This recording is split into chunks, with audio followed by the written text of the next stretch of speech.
não existe lá nada que não tenha sido planejado, viu?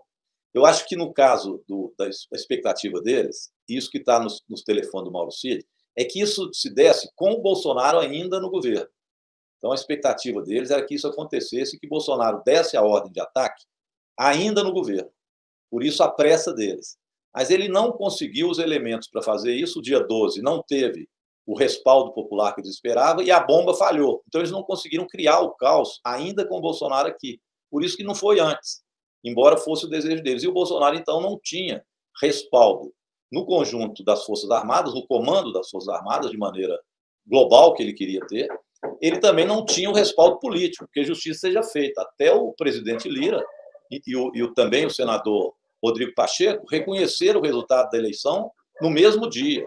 Então, isso tirou deles condições políticas, institucionais de dar o golpe. Como nas Forças Armadas havia uma vacilação grande, se iria ou não, alguns queriam, outros não, e não teve o respaldo popular que eles acharam, que eles tentaram. Você lembra que acabou a eleição... Se tivesse respaldo popular, tinham dado golpe. Tinham dado, eles tentaram colocar o povo nas rodovias, você lembra? Logo no dia que o Lula ganhou, começaram a ocupar as rodovias, aquele clima todo. Então, eles queriam respaldo popular, depois queriam o caos, que era para convencer a parte das Forças Armadas que ainda não estava convencido para dar o golpe. Essa era a artimanha, e o Bolsonaro entusiasmou nisso. Quando não deu para fazer isso com ele no governo, ele fugiu, então, para os Estados Unidos. Daí, a pressa e os erros que eles cometeram, que era aí um plano B. Foge que nós ainda não perdemos a esperança do golpe. Olha como é que era tudo arquitetado. Então, tinha um plano B.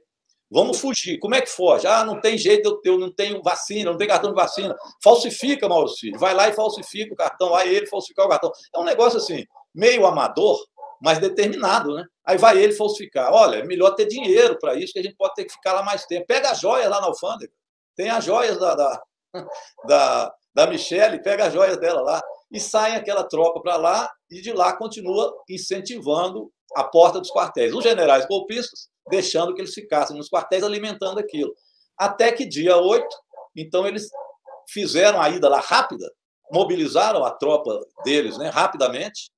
Não eram só senhorinhas e senhoras mais velhas, nada, eram os CACs, principalmente, forças de elite, que foram para Brasília.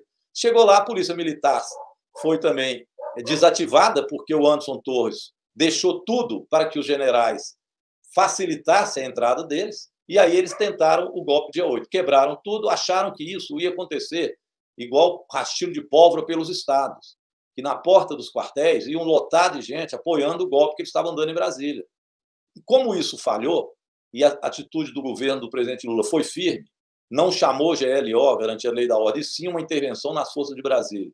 E o ministro Dino teve firmeza o suficiente, junto com o Capelli, para agir ali as forças e colocá-las para retirar de lá, e o golpe falhou. Mas, olha, foi tudo muito bem arquitetado. Rogério, eu nunca... Esse é o melhor relato que eu ouvi. Acho que o documentário do Azenha deve ter tido a sua colaboração e vice-versa, porque tá um roteiro perfeito. Agora, se você falar isso na CPI, com essa tranquilidade, com essa serenidade que você mostrou aqui, que a gente, inclusive, até absorve melhor esses elementos e tudo mais, né, e mostra a segurança que você tem dos fatos, né, para dizer o mínimo, a oposição não deixa, eles começam a gritar, né? Quando você começa a falar a verdade, eles começam a gritar. E isso, eu fiquei perplexo, Correia, pelo seguinte, não dá para você fazer uma arguição ali, sabe, respeitosa com o contribuinte que paga as instalações da CPMI, tudo ali, o salário de todo mundo. O sujeito não deixa o outro perguntar e grita e interrompe, e o Arthur Maia, a gente vê quase que a condição precária que ele tem para ficar pedindo silêncio. Como fazer isso? Eu até pensei assim, será que não é melhor fazer um por vez, né, numa sala à parte, assim, para fazer a CPMI, para eles conseguirem perguntar e para o depoente conseguir responder, Rogério Correia? Conde, você falou bem, a estratégia deles é essa. Porque qual que era a estratégia deles na CPMI? Eles pediram muito a CPMI, né? Vamos lembrar Sim. que eles ficaram insistindo. O governo até no início achava, olha, já que o Supremo está investigando, a Polícia Federal está investigando, nós não precisamos de fazer esse CPMI, porque o governo precisa trabalhar os programas sociais, a economia, nós não queremos perder tempo com isso. Era a tese do governo, até diferente da minha. Eu acho que nós devíamos ter pegado isso logo no início, que nós dávamos que estava ainda fervendo, né, o acontecimento, mas enfim, o governo, até por responsabilidade de governo, preferia que não tivesse. Eles insistiram demais com isso, então falaram, vamos, eles querem fazer, vamos para o enfrentamento. E obtivemos maioria na CPMI. Com isso, eles então passaram a ter outra estratégia na CPMI, porque o que eles falam narrativo. Como o que eles narram não é a história, e, portanto, é o negacionismo da história, aliás, impressionante, negam tudo, o negacionismo deles é latente. Então, eles são negacionistas também da história. Então, eles não querem fazer um apanhado do histórico do Bolsonaro até o dia do golpe, ou do bolsonarismo até o dia do golpe. Eles querem apenas examinar o dia 8. O dia 8 já é desfavorável a eles, mas é claro que teve um contexto.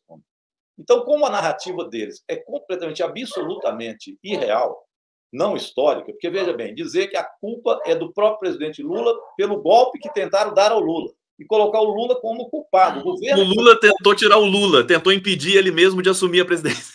Não, diz o seguinte, o Lula fez isso para colocá-los como vilões. Então, o Lula deixou que tudo fosse quebrado para que eles ficassem de vilões. Essa é a tese deles. E que, inclusive, tinha infiltrados do PT para fazer o quebra-quebra. Então, é um negócio assim tão espalhafatoso, é um negócio tão mentiroso. Macarrônico, chama macarrônico. Macarrônico, que, veja bem, só pega na bolha deles, e mesmo na bolha deles, sem entusiasmo. Então, isso aí perdeu, eles não conseguem passar isso para o Brasil, não vão conseguir nunca. Como eles não conseguem passar isso, e nós temos maioria para aprovar um relatório, que seja o relatório da verdade, que é um pouco esse histórico que eu coloquei, a senadora Elisiane tem todas essas informações e muito mais. Então, se eu estou aqui rapidamente colocando esse histórico, imagina com detalhes o que estará no relatório da Elisiane, que nós vamos aprovar, com mais dados que virão do Supremo, da Polícia Federal.